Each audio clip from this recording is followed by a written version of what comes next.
Welcome back to Boom and Bust. It's time for our monthly panel, economic panel, with Joe Oliver, former Minister of Finance for Canada, Sandra Patello, former Ontario Trade and Economic Development Minister, and Gary Marr, former Alberta Minister and President of the Canada West Foundation. Want to shift topics to the recent Biden executive orders. President Biden, one of his first executive orders was to have Made in America provisions in federal procurement contracts, as well as, of course, killing the Keystone pipeline. How should Canada react to these? Joe Oliver, you're a former natural resources minister. What's your take?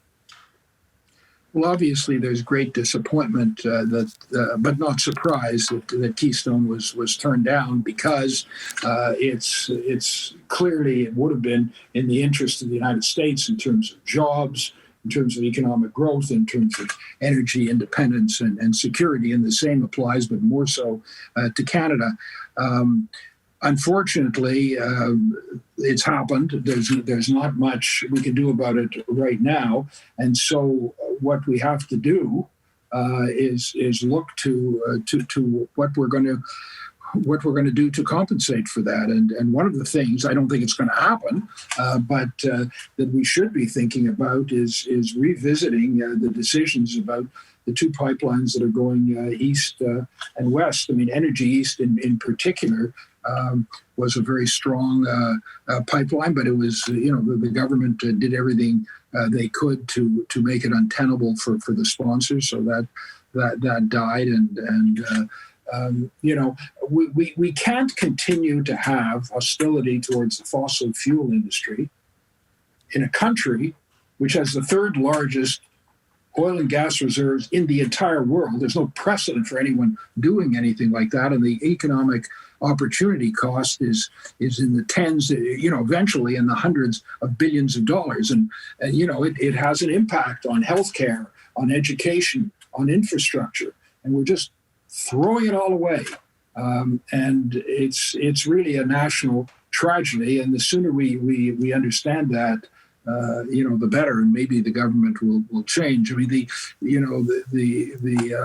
the other line that Aaron O'Toole talked about today in the papers is something else, which could be the Enbridge line. We're going to talk about that, Joe. Joe, we're Okay. going to. I guarantee we will get to that topic next. But maybe let's hear from Gary Marr, the point of view on the West on Keystone and what that means for Alberta. Premier Kenney described the decision to revoke the permit for KXL as a gut punch, and I think that reflects pretty strongly and widely what Albertans feel about this. We shouldn't, however, forget the fact that this is still our biggest destination for our energy. We send over 3.5 million barrels of oil a day from Canada to the United States.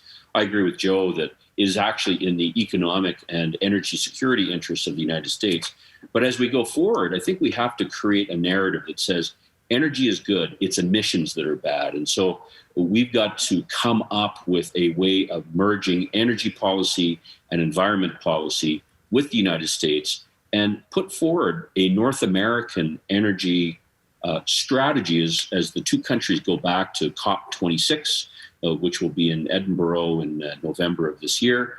And that you've got major producers here in this country committing to net zero by 2050. Even the pipelines themselves, are using ways of making their operations net zero. This is good in the sense that it fits within the Biden narrative. It fits within the Canadian government's narrative. But let's be clear, both Canada and the United States have to work together on something that makes sense for North American competitiveness. Sandra Patello, we got less than a minute in this segment. We'll come back to you after the break. But your initial thoughts on Keystone and Buy America, for that matter. Well, at least the Canadian government's approved the Trans Mountain, and we do have to acknowledge that we've got to find new markets. The U.S. is focused on having their own independent sourcing for energy for some time, and they're getting much more of that within, with natural gas taking on a much bigger role in America than it ever has. And we have to acknowledge that I don't know how much longer they're taking from the outside, because if they could choose, they would use all of their own energy. I would ask the Americans, that other things have to matter, that you are dealing with a friendly nation as opposed to a nation with a terrible human rights record. So we don't kill reporters like the Saudis do. And that's got to matter when you're dealing with who you want to buy energy from. Hold I that will thought. say, We're though, going to come back after the break. You will have the first rights on that.